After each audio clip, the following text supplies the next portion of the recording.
Bonjour et bonsoir mesdames, messieurs, on est le jeudi 20 janvier 2022 et on verra dans cette édition en économie la prime inflation donc de 100 €, près de 4 millions de Français la reçoivent ce jeudi. Qui est concerné? Politique, Damien Rieu, fondateur de Génération Identitaire et proche de Marion Maréchal Le Pen, rejoint Éric Zemmour. À Tournon-sur-Rhône, qu'est-ce qui nous attend en 2022? En Martinique, 29 personnes ont été tuées sur les routes en 2021, un bilan mitigé.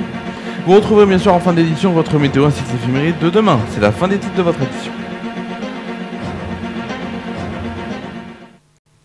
On va commencer cette édition par de l'économie. Pour faire face à la hausse de prix, donc des prix de l'énergie et du carburant, le gouvernement avait mis en place une indemnité d'inflation de 100 € pour les Français qui ont gagné moins de 2000 € net en octobre. Cette prime concerne 38 millions de personnes au total.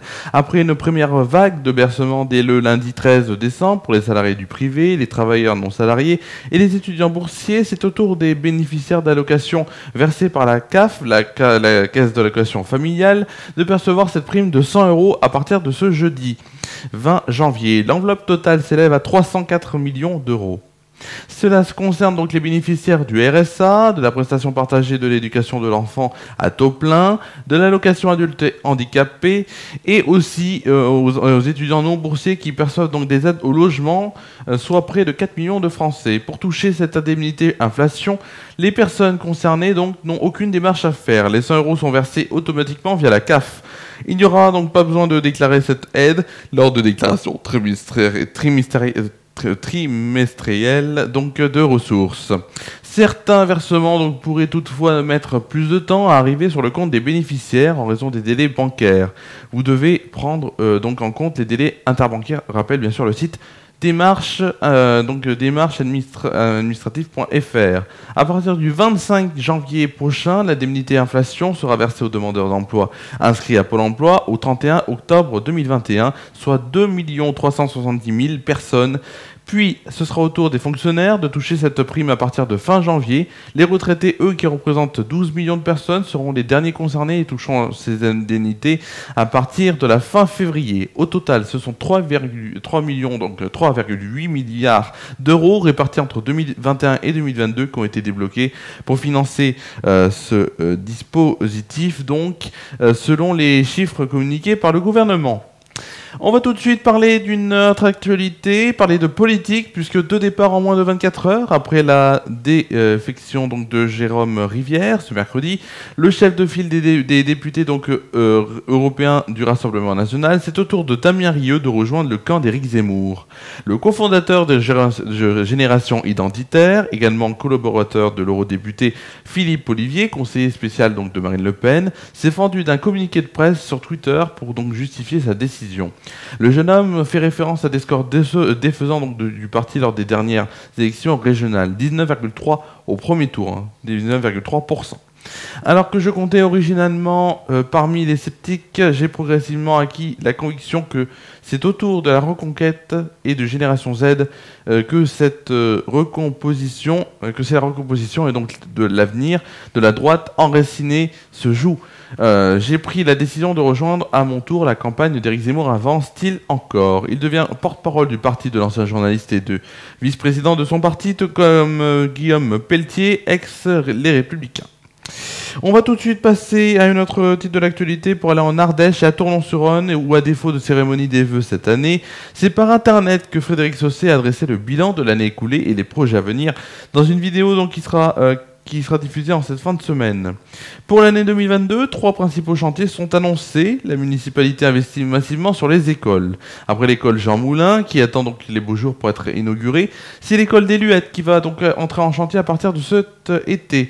Au programme, rénovation, mise en accessibilité et extension de l'école. Un gros chantier de 3 millions d'euros, donc, avec une livraison prévue pour septembre 2023. En même temps, la végétalisation des cours d'école se poursuit. Après Jean Moulin, c'est l'école donc du Quai qui doit être refaite pour cette année avant celle des Luettes. Le parc des sports va aussi se faire une beauté dès cette année avec donc l'aménagement de l'éclairage de la piste d'athlétisme, une des seules Ardèche donc à posséder un agrément régional. Et pour pouvoir donc accueillir les compétitions régionales, une tour de chronométrage va être construite. donc 250 000 €. La transformation donc du parc Léon Saucé va se poursuivre en 2023 avec la mise en norme des vestiaires des rugbymen qui jouent, on sait, en Fédéral 2 et qui doivent répondre à certaines exigences.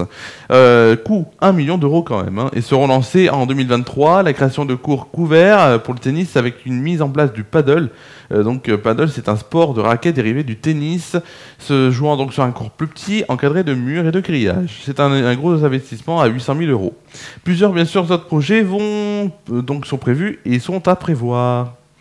On va maintenant traverser l'océan Atlantique pour aller en Martinique, où le début d'année 2022 a mal commencé, avec 2 décès le week-end dernier sur les routes martiniquaises, un motard du Cossé de 29 ans et un cycliste de 15 ans à Saint-Pierre. Elle avait également mal terminé avec un mois de décembre très meurtrier, 6 tués comme en 2020, mais avec une baisse du nombre d'accidents et de blessés. Sur l'année et l'ensemble de l'année 2021, 29 personnes ont perdu la vie selon un bilan encore provisoire contre 28 en 2020. Dans le détail, les 2 roues motorisées payent un lourd tribut avec 52%, 52% quand même, c'est énorme, des tués passés, soit 15 morts. 5 piétons ont également perdu la vie et un cycliste et 8 personnes circulant en véhicule. Petit point Ligue 1 maintenant. Hier se jouaient 3 matchs en retard. Strasbourg s'est imposé face à Clermont 2-0. Lille a battu Lorient 3-1. Et enfin Montpellier s'est incliné 1-0 face à 3. On va tout de suite passer à une chronique, à une rubrique que vous adorez. C'est tout de suite, si je vous dis la météo, ça vous dit quelque chose? Tout de suite, c'est la météo.